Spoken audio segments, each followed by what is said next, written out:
2024 is almost over, and it's been another great year of interviews here on the Municipal Voice. We'll be taking a look back at some of those in this episode. The Municipal Voice is the Connecticut Conference of Municipalities podcast in collaboration with WNHH LP 103.5 FM. I'm your host, Matt Ford. As always, be sure to give us a like and let us know what you're thinking in the comments. CCM's Municipal Voice podcast continues to present a key forum on important state and local issues. The views expressed do not necessarily reflect the consensus views of CCM or member municipal leaders. Back at the beginning of the year, we were on hand at the Capitol building for the first day of the legislative session. We were joined by Connecticut Attorney General William Tong and Representative Jeff Curry. So first off, we'd like to discuss your leadership role in the National Association of Attorney Generals group. How will that help Connecticut? So Connecticut's AGs have long been national leaders. Senator Blumenthal, when he was Attorney General, was one of the leading AGs in brokering the major tobacco settlement, which is the largest cash settlement in American history. And then Attorney General Jepsen was both chairman of the Democratic Attorneys General Association and the National Association of Attorneys General. So I get to follow in their considerable shoes. The way it practically helps Connecticut is when we lead these big cases, like when I led in opioids in helping to recover more than $50 billion, we're at the table negotiating. And that actually means we probably get pound for pound a bigger cut than we might otherwise get. Yeah. So we get a better share. And then often, because if I'm a leader like I am on social media, for example, or we're leading the generic drug price fixing case, I get a bump. I get an extra bump for my leadership. So there's a formula of how we chop up the money. And no, we don't get the same amount as New York and Texas and Florida. Yes. They ask for a lot more. But I get an extra mathematical bump in the formula for leading and for dedicating staff and resources and lawyers. I've always wondered why we did so well in these settlements. Yeah. And now it makes sense because of your leadership and also the previous leadership of Attorney General or Senator Blumenthal and George Jepsen. Yeah, and if you're at the table, you're focused on the metrics in the formula, kind of like the ECS formula back in the day, right? But if you're at the table and you're defining what our priorities are in the formula and how you're going to split up the money, then I'm obviously focused on what's important in Connecticut and making sure that Connecticut does well in those formulas and those calculations. Great. One other thing we wanted to discuss while we had you here was the PFAS lawsuit. Yeah. And the potential impact on municipalities if the state is successful going against the manufacturers. So, I mean, the impact on municipalities today is profound. And just in the short time, well, not that short anymore. It's hard to believe. Right. I'm beginning my 6th year as Attorney General, which means, when Brian and I served together when we were 13 years old, it's been a while now. But in just these 5 years, we've learned how much damage PFAS has done, not just to our natural resources and our environment, but how dangerous it is to people and animals and to our drinking water, and how pervasive it is. It's everywhere. That's why they're called the forever chemical. It's otherwise known as Teflon or industrial Teflon. It's on the nonstick pans we use to fry our eggs in the morning. It's in our shampoo. It's in our Gore-Tex clothing. Okay. And 99% of human beings have PFAS. We have PFAS in our bloodstream right now. And so the cost of cleaning this up, not just for the state, not just for water systems, but for municipalities, is astronomical and right now unknowable. Yeah. And so we've got to do as much as we can to recover resources so cities and towns can fight that battle alongside the state. Yeah. Brian? I was going to say that's one of our primary concerns is our fire trucks, the firefighter foam had it, and replacing those or at least trying to clean it as best we can. That's a major issue. And I think even looking at our landfills and some of the potential issues that we may have with drinking water and what municipal responsibility is. And I think, we really are going to back you up in your fight with the manufacturers and anything that we can do to assist you would be great. Thank you. And all of us, if you stop and think about it, we live these risks every single day. So you want firefighters. I live in Stamford. So big city, and we see our fair share of fires and firefighting incidents. both from houses and commercial properties, but also motor vehicles. I just passed by a car on fire, by the way, on 84 coming in this morning.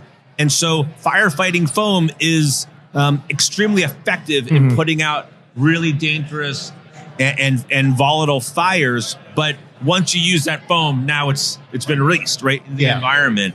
And then in Stanford, we've got the Water Pollution Control Authority. What are they going to be able to do? What equipment do they have to install to remediate PFAS? In Stanford. So that's just two examples. I live, by the way, next to the reservoir, and I look every single day at our water supply when I look out my window, and how much will it take to control and contain and remediate the PFAS in our water supply? Brian, do you have any other questions? Yeah, I was going to say, I think one of the other issues, if you wouldn't mind touching on, is big tech and the social media influence, and how are you going to approach that? So we have kids, and if you're like me and you have a 17, 15, and 12-year-old, you see this every single day. I'm looking at my two phones here, and when I began my press conference about our lawsuit against Meta, Facebook, and Instagram, I challenged the reporters and cameramen to put their phones away for the duration of my press conference and not to look at them, and not to grab your phone when it buzzes or it pings. And I said, see if you can do it. And most of them couldn't. And we know that because I know I couldn't. because it's an addiction. And we know that Meta targets young people, like Big Tobacco targeted kids a generation ago, our generation, by the way, to get them hooked on the platform, because they make money if you're looking at your phone and the platform. And they use these programmatic and technological devices like infinite scrolling, where you don't have to change pages, you just keep scrolling on your phone.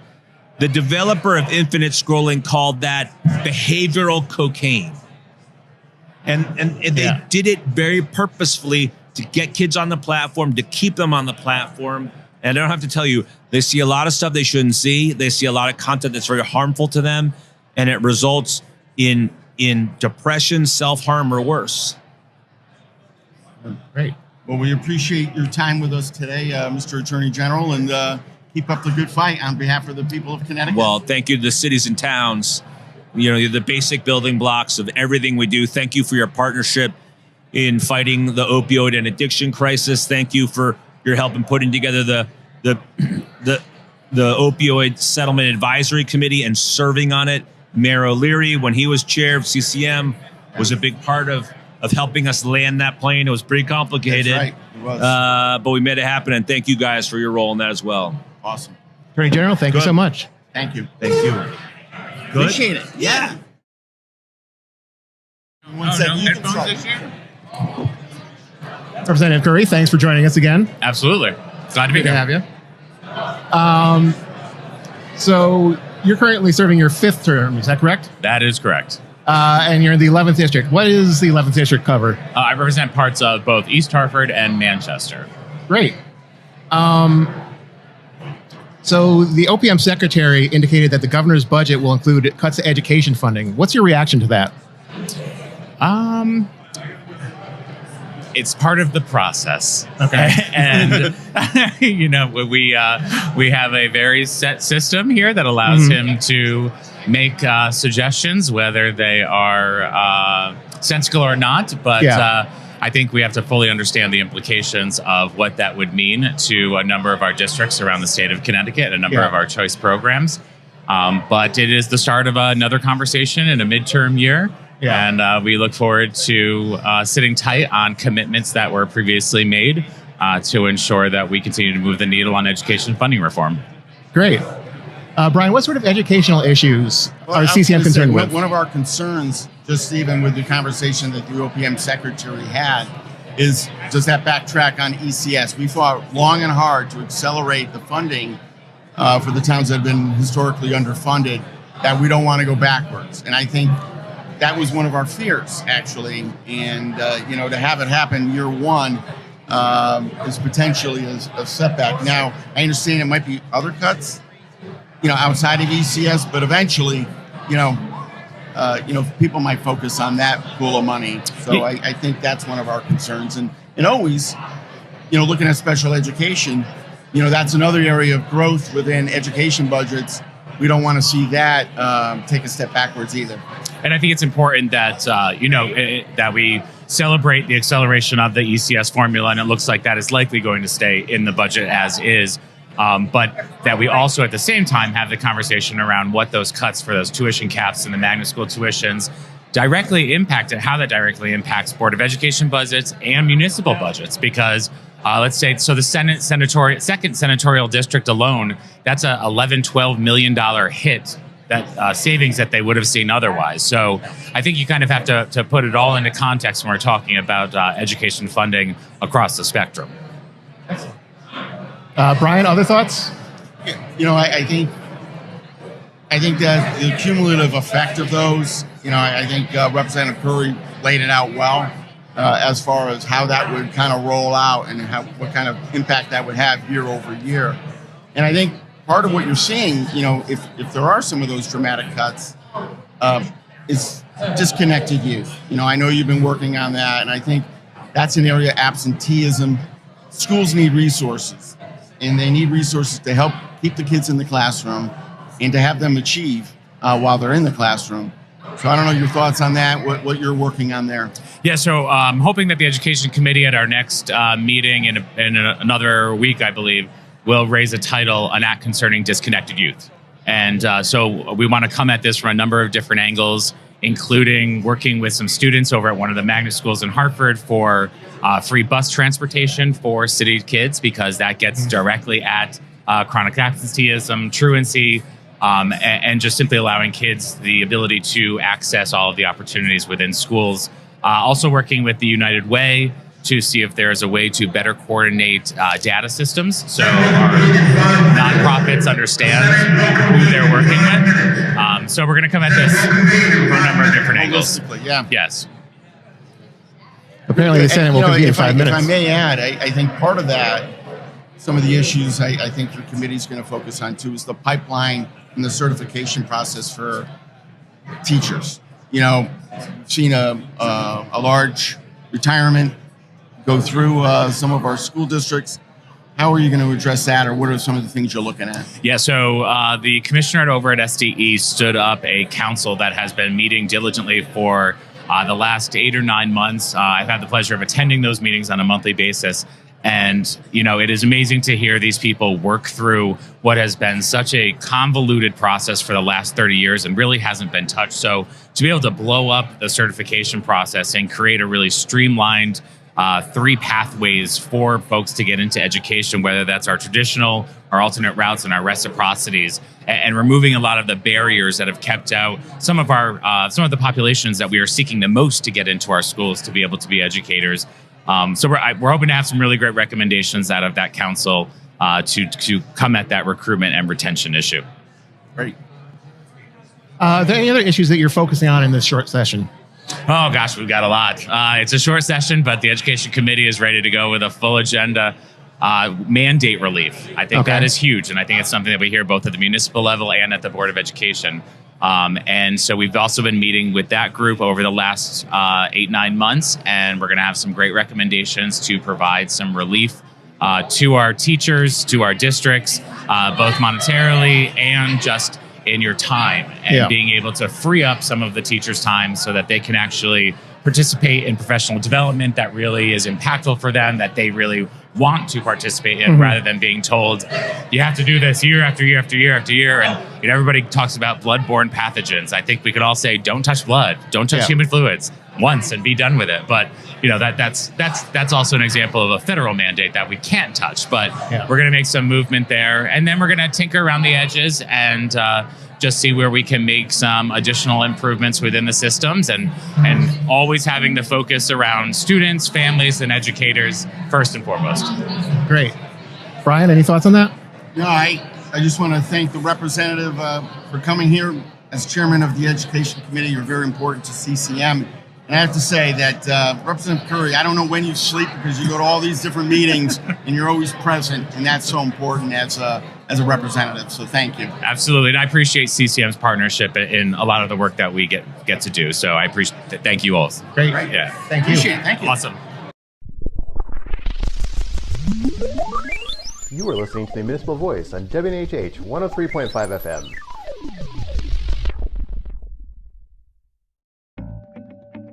The town in popular imagination is quaint, quiet, full of rows of white picket fences and rose bushes. The town that CCM knows is anything but. It is a million moving parts. It is finance and IT, tax collectors and economic development. And as many of you know, the captain that steers that ship in a few dozen of Connecticut towns is the town manager. Michael Paulus joins us to talk about innovative ideas that he is undertaking in Plainville that are anything but plain. So aside from some of the marketing you've been doing, Plainville has been in the news lately for something kind of innovative, and that is that Plainville has approved a 4-day work week after a trial period. Can you talk to us about that? What made it interesting and why you decided to try it out? Yeah, again, like the competition we have in terms of being one of 169 towns in Connecticut, all vying for businesses and trying to do economic development and growing the grand list, we compete among profession and in terms of talent, and there's a talent war out there that we're all up against. And so one of the tools we thought and took a look at, other towns had actually gone before us in terms of doing this. We took a look at the 4-day work week as a retention and recruitment tool. And so we thought it would make sense for us to do that because we were already in Municipal Center at 4-hour half day on Friday anyway. So it wasn't such a big shift for us to go down to 4 days. And it's made a difference in terms of our retention and keeping some of our employees, but also in the recruitment aspect of it, that it's actually come up in interviews that candidates will say, yes, they're volunteering the fact that we saw the ad, we like the fact that you've gone to a 4-day work week, and that was attractive to us. And so that's why they were part of the reason they were interviewing, because we can't always compete on salary with other towns that are paying more. So this is not an end all do all, but it's another tool in the toolkit, in the toolbox, to be able to use and hopefully use effectively.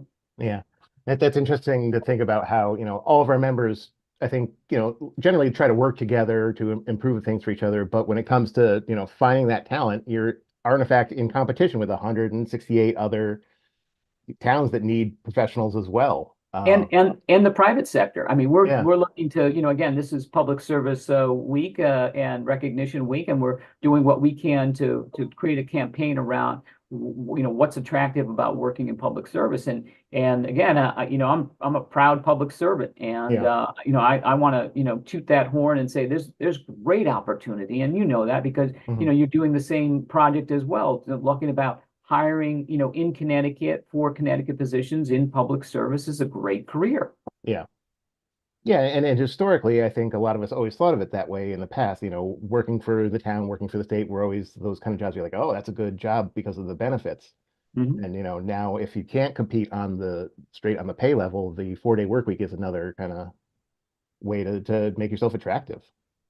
Absolutely, yeah. So so we're happy with it. It's working well, and we'll continue to showcase that and to make that prominently depicted in all of our advertisements and so forth.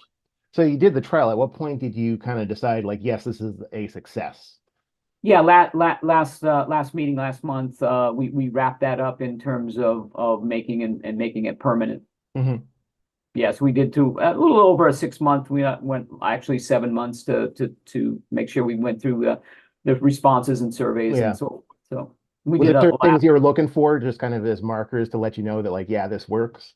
Well, internally, we did early on, we did a internal survey of employees about the launch or pre-launch to that. And then we wanted to wrap up with a end of the 6-month trial and where we're at. And so the responses going through were very, very positive. We did we had a survey out to the public as well. Unfortunately, for 7 months, and didn't have much of a response there. So the comments were kind of split on that, and but there was no reason to hold back and not to go forward with it.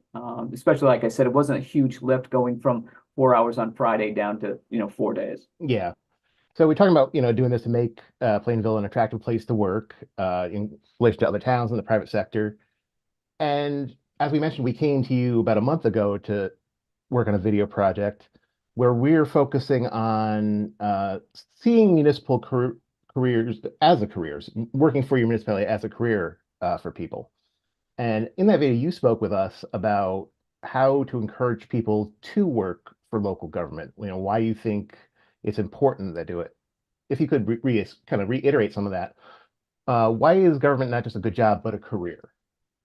Well, it has so much to offer, right? It's not locked and channeled into one particular profession, right? When you think of local government, you think about, oh, that's the tax collector. I don't want to be a tax collector. Or maybe you do think about public safety, and that's another aspect of it, which is great. You could be, police officer or fireman, and there's recreation. There's so many different opportunities to start your career, and it's a great, I think, pick your community you want to work in. There's great opportunity, but it's not just a job. It's a career that you can advance and learn a great deal on the job. And in some cases, most cases, we'll even have funding to allow you to pursue the certifications or the licensing that you need for the job and for furthering your career.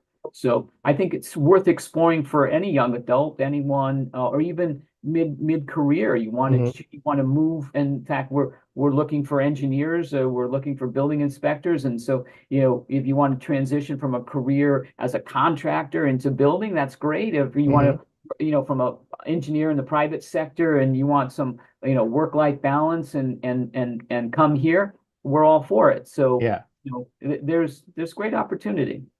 In May, the Municipal Voice spoke with Arnita Shagreen from the town of Groton, as well as Donna Hamsey-Caroccia, a CCM consultant and member of the advisory group, about the 2024 Connecticut Women in Government Summit. So I would say, I think exactly that. Like, I think I've just been a part of a lot of, I hate to say this, but like cookie cutter type events that are, maybe entitled Women in Government, just sort of the title gives it all away. There's no real, I guess, creative thought around, what would bring women together.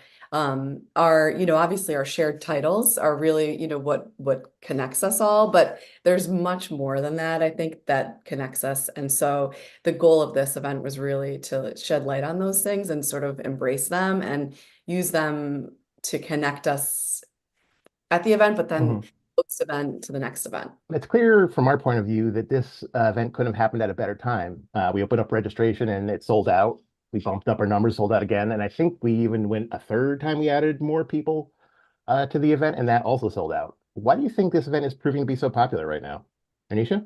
I think one of the differences that kind of ties into the last question is this is not, a national organization, thousands of people coming together that you don't know. This is more homegrown, for lack of a better word. CM is a great advocacy for most of the towns and cities in the state. And these are folks that know each other and can get around and continue to build those relationships. I had someone at a recent event come up that was so excited to have seen it, and it was already closed. And she was thinking about bringing other people in her organization. So it's exciting to me that the excitement is flowing for it. And I do think it makes a difference because those are local connections you can take with you and continue to build upon. And I feel as we get along further in life, we start to understand how truly essential and important those connections are. And it can just help you grow and help be a support system for you. So I look at this event as sort of launching that as well. You are listening to the Municipal Voice on WNHH 103.5 FM.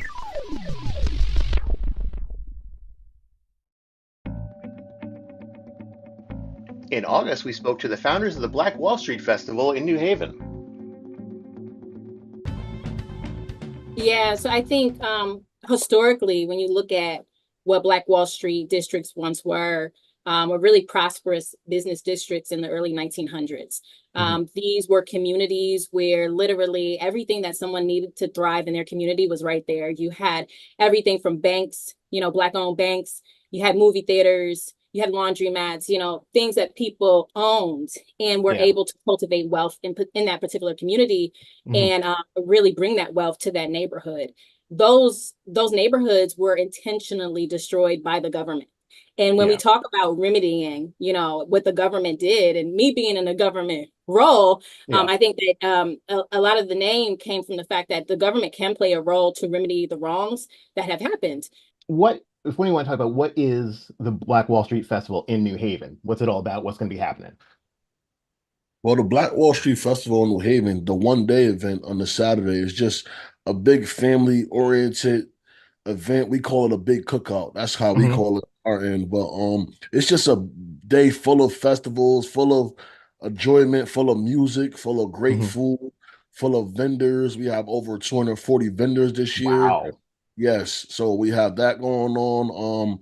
What else? I know I'm missing something. Just Legacy Band is going to be there. Slade Washington can expound on that. He's emceeing the whole day. So yeah, it's just a day full of enjoyment. After the August floods that battered the Naugatuck River Valley, we brought on Nicole Clarides-Ditria, state representative of the 105th District, serving Derby, Beacon Falls, and Seymour, as well as Randy Collins, CCM's Associate Director of Public Policy and Advocacy, to discuss CCM's recent report on how to mitigate flood disasters in our towns and cities. One of the reasons we have you on right now, unfortunately, is that there were storms that deposited over a foot of rain on the Naugatuck River Valley. Where were you at that time, and how'd that all pan out? Well, it was, as you know, that day, it was raining during the day, and we were all just going about our business. And I was supposed to have my family over for dinner on Sunday night around 5, 6 o'clock. And as it continued to rain all day and not let up, the first select woman in Seymour, Anne-Marie Dragonis, had called me and said, listen, I think I'm going to open up the EOC, the Emergency Operations Center in Seymour. Okay. I'm like, okay. And I'm just about to get ready to start dinner. I go, does that mean you want me to come down there? She's like, yes. so I said to my husband, you got to bring me down to the EOC. So, I went down there, and, it started with the phone calls and the videos coming in, and we knew obviously it was raining all day, and we had this torrential, 8 inches of rain, but you didn't understand it until these videos started coming in and the 911 calls started coming in. The devastation in obviously the whole area, because I likened it to, if you ever watched General Hospital in the 80s with the Cassidines, they made this fake storm that hit Port Charles, where General Hospital took place. I go, someone is doing that to us in Seymour and Oxford and Southbury and that whole area. It looks like it must be CG or something. It can't possibly be real. It was just on us and didn't stop. I thank God every day that my dad wasn't here to see this, and his brothers, because it would have devastated and killed them. It was just all their hard work that they did all these years for their tenants in this plaza, and for us is just, we're almost starting from scratch now. You said in an interview that you and your sister Themis don't give up. It's not in your DNA. What does that mean to you in this moment? Because our parents and our uncles taught us that, you're a Clarides. We don't give up. We have our plaza and our tenants, they're like family. And that's the way our dad and his uncles treated all their tenants back then. And that's the way we treat them. We went down there, they were crying, we were crying, every day. Someone's crying about something else just because it's devastating. This is their livelihood, and it's our livelihood. So as much as it affects them and their business, it's our small family business, and that's our legacy. It's day by day. We're figuring out day by day, waiting for the insurance company to come through to get these tenants back up and running and back to business as soon as possible. So you're not going anywhere, you're rebuilding. Oh no, we're definitely rebuilding. Yes. That's good to know. Yeah. So obviously this is a complex issue, but what kind of work went into this study over the past 2 years? So we contracted, I know my limitations, and while you might call me a flood expert, I am by no means. I'm a simple lobbyist, but so we contracted with the engineering firm Fuss and O'Neill, and they did work with Dewberry Associates and Resilient Land and Water. And they first started looking at what reports and studies have been done, came out with a technical memorandum of what exists out there. And then they really went into did a stakeholder survey of our municipalities. I think we had almost 90 responses, which for a fairly complex survey is a good return for us. And it really represented all areas of the state, coastal, upland, urban, suburban, rural communities. Really good sampling, And it really gave us a lot. And from there, we came up with, as I said, with about 30 recommendations that we should look at. And it's a combination of some stuff with the federal government, some recommendations that we're going to be bringing before the legislature. And there's also some local options that municipalities can look at in terms of some zoning options that they can take without needing, anything from the federal government or the state. But things they can do right now. Yeah, almost best practices of how they look at some of their zoning practices. If you pay attention to the news, you might be met with a wide range of reports regarding the economy. Connecticut has reached new private sector employment peak in July, according to the Connecticut News Junkie, but there are thousands of open jobs available in the state and homelessness is on the rise. This isn't a tale of two cities, or states. It's the reality of workforce development in 2024. First Selectman Michael Frieda of North Haven and Matt Hart, Executive Director of the Capital Region Council of Governments, join us today to talk about workforce development, municipal careers, and why this matters for the future of Connecticut. Matt, what does workforce development mean to you? Literally, quite literally, it means developing the workforce for the future, for tomorrow. And our organization, Capital Region, has long been involved in supporting workforce development in the private sector and in the nonprofit sector. Like Mike, I'm a board member for our local workforce development agency, Capital Workforce Partners. We have a great relationship with them. More recently, in my time here, over the last couple of years, we've been focused on workforce development for the public sector, in particular, local government, municipal government, because I think it's often overlooked. Like the private sector, like state government, we are also experiencing the silver tsunami, where we've got thousands of people retiring, and many of our towns are struggling to recruit and retain talented workers. So I think as a state and at the regional and local level, we need to invest more time and resources into the local government workforce in addition to those other sectors. Yeah. And I think invest is an important word there. It's not necessarily something we're going to see it right now, but that investment will pay in the future. Yes. I'd just like to tie in. I think Matt makes an excellent point here.